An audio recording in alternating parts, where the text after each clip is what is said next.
تصور کیجئے کہ 19ویں صدی کا آخر ہے. اچھا. ایک کارخانے میں دھواں اور شور بکھرا ہوا ہے اور ایک مزدور بھٹی میں کوئلہ جھونک رہا ہے. صحیح. اچانک وہاں ایک شخص آتا ہے جس نے بہت صاف ستھرا سوٹ پہنا ہوا ہے.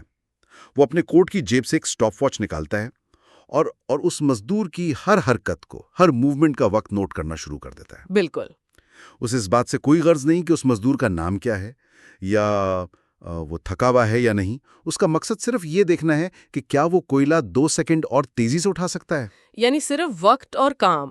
ایگزیکٹلی. تو آج ہماری اس ڈیپ ڈائیو میں، اور میں آپ کا ہوسٹ ہوں اور میرے ساتھ ہماری ایکسپرٹ موجود ہیں. ہم جس تحقیق کا مطالعہ کر رہے ہیں نا، وہ اسی بات کی نشاندہی کرتی ہے کہ ہم نے اپنے اداروں اور حکومتوں کو چلانے کے لیے اس انتہائی سخت میکینیکل طریقے سے لے کر آج کے جدید ڈیجیٹل نیٹ ورکس تک کا سفر کیسے طے کیا. اور یہ سفر سمجھنا اس لیے بھی ضروری ہے کیونکہ آج ہم جس دفتر میں اپنا دن گزارتے ہیں یا جس حکومتی نظام کا ہم حصہ ہیں، وہ اچانک کسی خلا سے نہیں ٹپک پڑے. ظاہر ہے. وہ انہی تجربات، انہی تھیوریز اور صدیوں کے ارتقاء کی پیداوار ہیں. جب ہم تنظیمی اور انتظامی نظریوں کی اس تاریخ کو دیکھتے ہیں تو دراصل ہم اس سوال کا جواب ڈھونڈ رہے ہوتے ہیں کہ انسانوں کے بڑے مجمع کو مل کر کام کرنے پر آخر کیسے آمادہ کیا جائے. تو آئیے اس سٹاپ واچ والے شخص سے ہی شروع کرتے ہیں. ہماری تحقیق اس دور کو دا کلاسیکل ایرا یا مشین فیز کہتی ہے. صحیح. جس دور میں صنعتی انقلاب یعنی انڈسٹریل ریولوشن پوری دنیا کو بدل رہا تھا. ایسا لگتا ہے کہ اس وقت نظام کو بالکل ایک مشین سمجھ لیا گیا تھا. بالکل. جہاں انسان کی حیثیت صرف ایک پرزے جیسی تھی. ہاں، یعنی فریڈرک ٹیلر کی جو سائنٹیفک مینجمنٹ تھی وہ بالکل اسی تصور پر مبنی تھی، جہاں وقت اور حرکت یعنی ٹائم اینڈ موشن کا بہت ہی باریکی سے مطالعہ کیا جاتا تھا. یہاں سمجھنے والی بات یہ ہے کہ ٹیلر آخر یہ سب کیوں کر رہا تھا. اس دور میں کارخانے نئے نئے بن رہے تھے اور کام کرنے کا کوئی مخصوص طریقہ تو تھا نہیں. ہر کوئی اپنے حساب سے کام کرتا ہوگا. ہاں، ہر مزدور اپنے انداز سے کام کرتا تھا، جس سے وقت اور سرمایہ بہت ضائع ہوتا تھا. ٹیلر کا مقصد کسی بھی کام کو کرنے کا صرف ایک بہترین طریقہ ڈھونڈنا تھا، جسے اس نے ون بیسٹ وے کہا. اچھا. اس نے لفظی طور پر مزدوروں کی حرکات کو ناپ کر یہ طے کیا کہ فلاں کام میں کتنے قدم اٹھانے چاہیے، کتنی دفعہ ہاتھ ہلانا چاہیے، تاکہ مکمل ایفیشنسی حاصل کی جا سکے. باپ رے. لیکن اس سوچ کا نقصان یہ ہے کہ آپ نے کام کرنے والوں سے ان کی انسانیت ہی چھین لی. وہ تو ہے. ایک انسان اور ایک مشین کے گیئر میں فرق ہوتا ہے نا. خیر، اس ایفیشنسی کی دوڑ میں میکس ویبر کا بیوروکریسی ماڈل بھی سامنے آیا. آج ہم سنتے ہیں بیوروکریسی کا لفظ تو پریشان ہو جاتے ہیں، سوچتے ہیں یہ تو رکاوٹ کا دوسرا نام ہے. ہاں، آج کل تو نیگیٹو سمجھا جاتا ہے. لیکن مواد کے مطابق اس وقت یہ ایک انقلاب تھا. بالکل انقلاب تھا. دیکھیں، صدیوں سے نظام شخصی پسند اور ناپسند یا سفارش پر چلتے آ رہے تھے، جو ہوتا ہے عام طور پر. جس کا زور ہوتا تھا یا جو مالک کا رشتہ دار ہوتا تھا وہی نظام کو کنٹرول کرتا تھا. ویبر نے اس افراتفری کو ختم کرنے کے لیے بیوروکریسی کا تصور دیا. اچھا، تو مقصد استحکام تھا. ہاں، اس کا مرکز مخصوص قوانین اور غیر شخصی یعنی امپرسنل رویہ تھا. مقصد یہ تھا کہ نظام میں استحکام آ سکے اور کسی کی شخصیت یا سفارش کی بنیاد پر فیصلے نہ ہوں. یعنی رول سب کے لیے برابر ہوں. ایگزیکٹلی. قوانین سب کے لیے ایک جیسے ہوں، چاہے کوئی امیر ہو یا غریب. اس غیر شخصی رویے نے اداروں کو ایک بہت طاقتور ساخت فراہم کی. یعنی افراتفری سے بچنے کے لیے نظام کو جذبات سے بالکل عاری کر دیا گیا. اسی طرح پھر ہنری فیول میں بھی ایڈمنسٹریٹو مینجمنٹ کے اصول دیے. صحیح. مواد میں فوئل کے متعارف کردہ POCC فنکشنز کا ذکر ہے: پلاننگ، آرگنائزنگ، کمانڈنگ، کوآرڈینیٹنگ اور کنٹرولنگ. آج کے دور میں یہ الفاظ بہت عام لگتے ہیں ہمیں. بہت عام ہے. لیکن اس وقت ان کی کیا اہمیت تھی؟ اس وقت کارخانوں میں ہزاروں لوگ کام کر رہے تھے، لیکن ان کی رہنمائی کے لیے کوئی واضح فریم ورک نہیں تھا نا. فوئل نے پہلی بار یہ سمجھایا کہ مینجمنٹ یا انتظام خود ایک الگ قابلیت ہے. اچھا. اگر آپ فیکٹری چلا رہے ہیں تو صرف مشین چلانے کا علم کافی نہیں، آپ کو پہلے سے منصوبہ بندی یعنی پلاننگ کرنی ہوگی، چیزوں کو ترتیب دینا ہوگا. یعنی آرگنائزنگ. بالکل، اور یہ دیکھنا ہوگا کہ تمام حصے مل کر ٹھیک سے کام کر رہے ہیں یا نہیں، جو کہ کوآرڈینیٹنگ ہے. فوئل نے ہی یونٹی آف کمانڈ کا اصول بھی دیا تھا. یہ یونٹی آف کمانڈ کیا ہے؟ اس کا مطلب ہے کہ ہر ورکر کا صرف ایک ہی باس ہونا چاہیے تاکہ احکامات میں تصادم نہ ہو، کنفیوژن نہ ہو. ان سب خیالات کے پیچھے ایک بہت اہم مفروضہ کام کر رہا تھا. ان سب ماہرین نے انسان کو اکنامک مین تصور کیا تھا. صحیح. یعنی ان کا ماننا تھا کہ انسان ایسی مخلوق ہے جو صرف اور صرف پیسے کے لیے حرکت کرتی ہے. ان کا لاجک تھا کہ مزدور کو زیادہ اجرت دے دیں، وہ ایک انجن کی طرح اور تیزی سے چلنے لگے گا. لیکن میں یہاں اس لاجک پر سوال اٹھانا چاہتا ہوں. ضرور. کیا واقعی انسان کی ساری موٹیویشن صرف پیسہ ہو سکتی ہے؟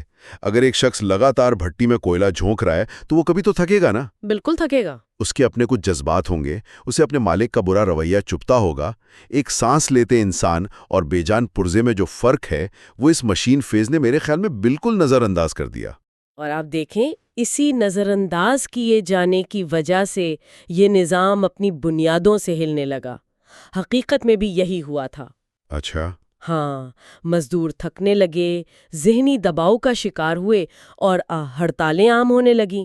کارخانوں کی پروڈکٹیویٹی گرنے لگی کیونکہ جس طرح کی ایفیشنسی یہ تھیوریز مانگ رہی تھیں وہ انسانی جسم اور دماغ کے لیے ناقابل برداشت تھی. صحیح بات ہے.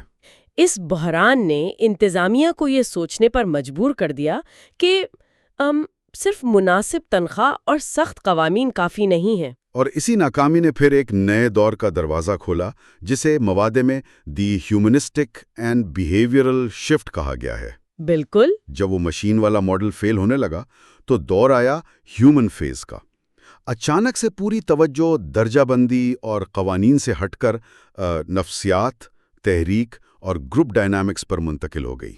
اور اس دور کا آغاز ہاتھورن سٹڈیز سے ہوتا ہے جو انتظامی تحقیق کی تاریخ میں واقعی بہت اہمیت رکھتی ہیں. ہاں، لائٹنگ والی ایکسپیریمنٹ ہے نا. ہاں، شروع میں ریسرچر صرف یہ دیکھنا چاہتے تھے کہ کارخانے کی روشنی اور پروڈکٹیوٹی کے درمیان کیا تعلق ہے.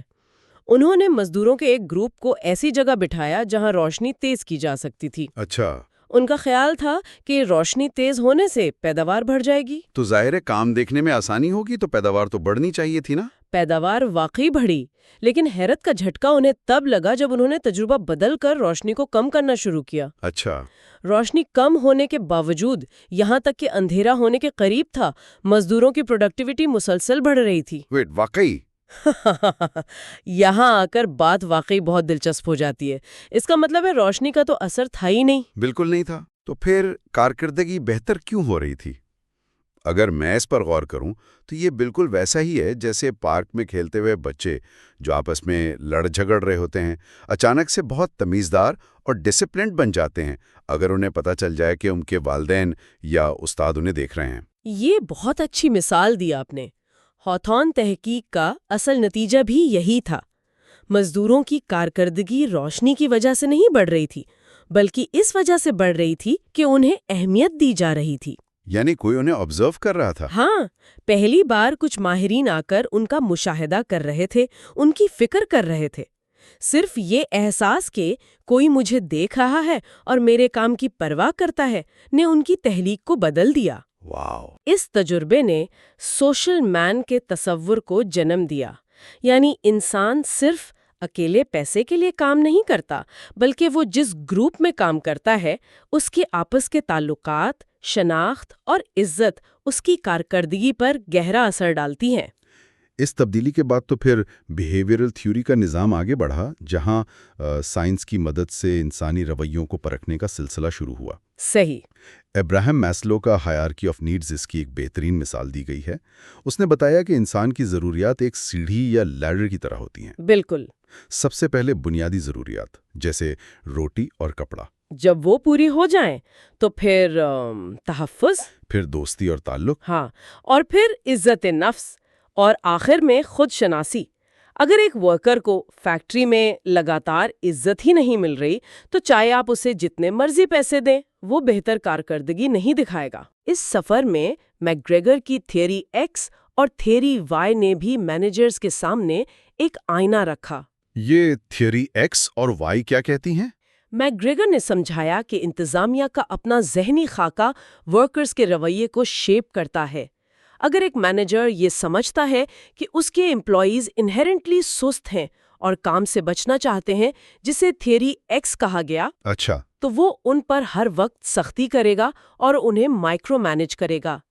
لیکن اگر مینیجر تھیوری وائی کے مطابق یہ سوچتا ہے کہ لوگ خود موٹیویٹ ہونے والے ہیں اور ذمہ داری اٹھانا چاہتے ہیں، تو وہ انہیں آزادی دے گا اور نتیجتاً لوگ زیادہ بہتر کارکردگی دکھائیں گے۔ تو اس ہیومنسٹک فیز میں ہم نے دیکھا کہ مینیجرز نے کارخانے کی مشین والے میٹافر کو چھوڑ کر ایک فیملی یا رشتوں کے نظام کو اپنایا، جہاں جذبات اور سہارا اہم تھے۔ بالکل صحیح۔ لیکن اب اس تحقیق میں ایک بہت بڑا شفٹ آتا ہے۔ ہم دفاتر اور کارخانوں کی چار دیواری سے نکل کر ریاستی نظام یا پبلک ایڈمنسٹریشن کی دنیا میں داخل ہوتے ہیں۔ سوال یہ ہے کہ کارخانوں کے ان مسائل اور تھیوریز کا حکومت سے کیا تعلق تھا؟ تعلق دراصل بہت گہرا تھا۔ جب حکومتوں نے دیکھا کہ صنعتی انقلاب اور ان نئی نظریوں کی وجہ سے پرائیویٹ کمپنیاں بہت تیزی اور ایفیشنسی سے کام کر رہی ہیں، تو انہوں نے سوچا کہ ہم اپنے ریاستی محکموں کو اسی طرح تیزی سے کیوں نہیں چلا سکتے؟ صحیح۔ ہماری بیوروکریسی اتنی سست کیوں ہے؟ لیکن ایک مسئلہ تھا اس میں۔ کیا مسئلہ ہے؟ کارخانے کا مقصد صرف منافع کمانا اور پروڈکشن بڑھانا ہوتا ہے، جبکہ حکومت کا اصل مقصد عوام کی خدمت کرنا ہے۔ اس بنیادی فرق نے ریاستی نظام کے تصور میں بہت بڑی بحث کھڑی کر دی۔ اور اس بحث کے نتیجے میں جو دو مخالف نظریے سامنے آئے، ان کو سمجھنا سننے والوں کے لیے بہت ضروری ہے۔ پہلا تھا NPA، یعنی نیو پبلک ایڈمنسٹریشن۔ اسے آسان لفظوں میں ایڈمنسٹریشن ود اے ہارٹ یا دل والا انتظام کہا گیا۔ ہاں، یہ ظاہر کرتا ہے کہ حکومت کوئی بے جان فیکٹری نہیں ہے۔ بالکل۔ تو یہ NPA اصل میں تھا کیا؟ NPA کا مرکزی مقصد سوشل ایکوٹی یعنی سماجی مساوات تھا۔ اس نظریے کے ماننے والوں نے دلیل دی کہ حکومت کو صرف اس بات کی فکر نہیں کرنی چاہیے کہ ٹیکس کا پیسہ ایفیشنٹلی خرچ ہو رہا ہے یا نہیں۔ اچھا۔ بلکہ حکومت کو معاشرے کے ان پچھڑے مندہ اور کمزور طبقات کی مدد کرنی چاہیے جو پیچھے رہ گئے ہیں۔ انہوں نے مالیاتی بچت پر اخلاقیت کو ترجیح دی، یعنی اکانومی پر ایتھکس کو ترجیح دی۔ ایگزیکٹلی۔ وہ چاہتے تھے کہ حکومت ایک ایسی شیلڈ یا ڈھال بن جائے جو عام شہری کو معاشرے کی سختیوں اور ناانصافیوں سے بچا کر رکھ سکے۔ یہ خیال تو بہت عمدہ ہے، لیکن میں تصور کر سکتا ہوں کہ اگر حکومت صرف ایک ڈھال بن جائے اور منافع یا ایفیشنسی کی بالکل فکر چھوڑ دے تو سسٹم بہت سست اور بوجھتال ہو جائے گا۔ یہی تو کرٹیسزم تھا اس پر۔ عوامی پیسے کا ضیاع شروع ہو جائے گا، اور شاید یہی وجہ تھی کہ اس کے بالکل برعکس ایک اور نظریہ پیدا ہوا، NPM یعنی نیو پبلک مینجمنٹ۔ اس کا نعرہ NPA سے بالکل الٹا تھا۔ انہوں نے کہا گورنمنٹ ایز اے بزنس۔ ہاں، یعنی حکومت کو باقاعدہ ایک کاروبار کی طرح چلاؤ۔ یہاں پرائیویٹ سیکٹر کی تھیوریز واپس حکومت پر حاوی ہونے لگیں۔ صحیح۔ NPM نے حکومتی اداروں میں پرائیویٹائزیشن متعارف کروائی، مارکیٹ کا مقابلہ شامل کیا اور مینیجرز کو پرفارمنس ٹارگٹس دیے۔ انہوں نے سرکاری بابوؤں پر زور ڈالا کہ انہیں ہر صورت میں نتیجے دکھانے ہوں گے۔ لیکن اس میں ایک مسئلہ لگ رہا ہے مجھے۔ کیا؟ مالاد کہتا ہے کہ اس نظام کی سب سے بڑی تبدیلی یہ تھی کہ انہوں نے عوام یا شہریوں کو کسٹمر کا درجہ دے دیا۔ بالکل۔ ان کے نزدیک حکومت ایک مارکیٹ تھی اور شہری ایک گاہک۔ لیکن مجھے یہاں اس خیال پر شدید اعتراض ہے، اور یہ ایک ایسی چیز ہے جو آج بھی ہمارے نظام میں تصادم پیدا کرتی ہے۔ اگر ہم حکومت کو صرف ایک بزنس کی طرح چلائیں، ایک ایسی مارکیٹ جہاں عام لوگ کسٹمر ہیں، تو بہت سے ضرورت مند تو خود بخود سسٹم سے باہر ہو جائیں گے نا۔ صحیح کہہ رہے ہیں آپ۔ ایک شہری اور ایک کسٹمر میں زمین آسمان کا فرق ہے۔ کسٹمر وہ ہوتا ہے جس کی جیب میں پیسہ ہے، جو مارکیٹ سے کچھ خرید سکتا ہے، لیکن ایک شہری، چاہے وہ انتہائی غریبی کیوں نہ ہو، اس کے کچھ بنیادی اور قانونی حقوق ہوتے ہیں۔ بالکل۔ ایک کاروباری ادارہ تو غریب کسٹمر کو نظر انداز کر دے گا کیونکہ وہاں منافع نہیں ہے، لیکن حکومت ایسا نہیں کر سکتے نا۔ آپ کا یہ اعتراض بالکل بجا ہے، اور تحقیق بھی اس تصادم کو واضح کرتی ہے۔ دیکھیے، NPM نے انسانی ہمدردی اور انصاف پر زور دیا، لیکن اس کی وجہ سے اکثر سرکاری ادارے واقعی سست اور نااہل ہو گئے۔ اچھا۔ دوسری طرف NPM نے ایفیشنسی اور پیسے کے بہتر استعمال یعنی ویلیو فار منی پر توجہ دی. ادارے تیزی سے چلے، لیکن جیسا کہ آپ نے نشاندہی کی، جب حکومت شہریوں کو صرف اور صرف کسٹمر سمجھتی ہے تو سوشل ایکوٹی اور برابری کے قوانین خطرے میں پڑ جاتے ہیں. صحیح. ایک ریاست جو ہر پل صرف کاسٹ کٹنگ اور نتیجے دیکھ رہی ہو، وہ ان ضرورت مند لوگوں کی پرواہ کرنا بھول جاتی ہے جنہیں منافع کے اصولوں سے ہٹ کر فوری مدد چاہیے. تو اس کا نتیجہ یہ نکلا کہ خالص اخلاقیات والے ماڈل نے نظام کو سست کر دیا اور خالص بزنس والے ماڈل نے نظام کو بے رحم اور انسانی ہمدردی سے عاری بنا دیا. یہی وجہ بنی اگلے دور کی. پھر ریاستوں نے اس مسئلے کا حل کیسے نکالا؟ کیونکہ تحقیق کا آخری حصہ ہمیں دا ماڈرن فرنٹیئر یا پوسٹ NPM کی طرف لے جاتا ہے. یہ ٹیک، کولیبوریشن اور ایک بہتر معاشرہ بنانے کے خواب کا دور ہے. اس نئے دور کی شروعات اس احساس سے ہوئی کہ آج کی دنیا کے مسائل اب پہلے جیسے سیدھے سادے نہیں رہے. لٹریچر میں نے وکڈ پرابلمز کہا گیا ہے. وکڈ پرابلمز یعنی پیچیدہ مسائل. ہاں، مثلاً تبدیلی موسم، عالمی وبائیں یا سائبر سیکیورٹی. یہ ایسے مسائل ہیں جنہیں کوئی ایک محکمہ اپنی ڈھال یعنی NPA یا اپنی مارکیٹ ایفیشنسی یعنی NPM سے اکیلے حل نہیں کر سکتا. اچھا. ان پیچیدہ مسائل سے لڑنے کے لیے جس نئے نظام نے جنم لیا اسے نیو پبلک گورننس یا NPG کہتے ہیں. تو اس کا مطلب ہے NPG میں حکومت نے مان لیا کہ وہ سب کچھ خود اکیلے نہیں کر سکتی. یہی اس کا اصل تصور ہے. NPG میں حکومت مکمل کنٹرول رکھنے یا ہر مسئلے کا حل خود فراہم کرنے کے بجائے ایک فیسیلیٹیٹر بن جاتی ہے. صحیح. یہ پورا نظام مشترکہ نیٹ ورکس پر مبنی ہے. حکومت راستہ کھولتی ہے اور NGOs، پرائیویٹ ٹیک فرمز، ماہرین اور عام شہریوں کو آپس میں جوڑتی ہے تاکہ مل کر مسائل حل کیے جا سکیں. اگر میں اس کی سمجھ کو عام زندگی سے جوڑوں تو یہ نیا نظام آج کے ایپ سٹور یا کسی رائڈ شیئرنگ پلیٹ فارم جیسا لگتا ہے نا؟ کیسے؟ مثال کے طور پر ایپ سٹور خود ہر سافٹ ویئر نہیں بناتا. وہ صرف ایک ایسا محفوظ پلیٹ فارم بناتا ہے جہاں ہزاروں ماہرین آ کر اپنے سولوشنز پیش کرتے ہیں. ایسے ہی حکومت اب خود سب کچھ بنانے کے بجائے ایک عظیم پلیٹ فارم بن گئی ہے جو مختلف لوگوں کو کنیکٹ کر رہی ہے. بہت خوب. یہی مثال NPG کی اصل روح ہے. اور اس پلیٹ فارم کو مضبوط کرنے کے لیے جس چیز نے دنیا کو ہلا کر رکھ دیا ہے وہ ہے ڈیجیٹل ایرا گورننس یعنی DEG. یہ DEG کیا کرتی ہے؟ یہ ماڈل عام حکومتی کاموں میں AI اور بگ ڈیٹا کا انتہائی وسیع استعمال کرتا ہے. اس کا بنیادی مقصد پبلک سروسز کو سیملیس بنانا ہے. یعنی ایک عام شخص کو پاسپورٹ بنوانے کے لیے 3 مختلف دفاتر کے چکر نہ لگانے پڑے. وہ تو ایک عذاب ہوتا ہے. بالکل. تو ان کا ڈیٹا آپس میں جڑا ہوا ہو اور ایک ہی کلک سے ایکسس ہو جائے. یہ پریڈکٹیو گورننس پر بھی زور دیتا ہے. یعنی مشین لرننگ اور ڈیٹا کی مدد سے مسائل کے پیدا ہونے سے پہلے ہی ان کی پیشگوئی کر لینا. اور اس ڈیجیٹل نیٹ ورک اور پبلک فیسیلیٹیشن کے درمیان پبلک ویلیو مینجمنٹ یا PVM کی تھیوری کہاں کے ٹھہرتی ہے؟ VVM دراصل یہ طے کرنے کا پیمانہ ہے کہ کیا یہ سب ڈیجیٹل کوششیں واقعی کوئی فائدہ دے رہی ہیں یا نہیں. اس میں ایک اسٹریٹجک ٹرائینگل کا استعمال کیا جاتا ہے جو 3 سوالوں پر مبنی ہے. اور وہ 3 سوال کیا ہیں؟ پہلا، پبلک ویلیو. جو پروجیکٹ حکومت شروع کر رہی ہے کیا معاشرہ اسے واقعی قدر کی نگاہ سے دیکھتا ہے؟ دوسرا، لیجیٹیمیسی. کیا اس پروجیکٹ کو شروع کرنے کا قانونی اور اخلاقی جواز موجود ہے؟ اور تیسرا، کیپیبلٹی. کیا اس پر عمل کرنے کی صلاحیت ہمارے پاس موجود ہے؟ اچھا.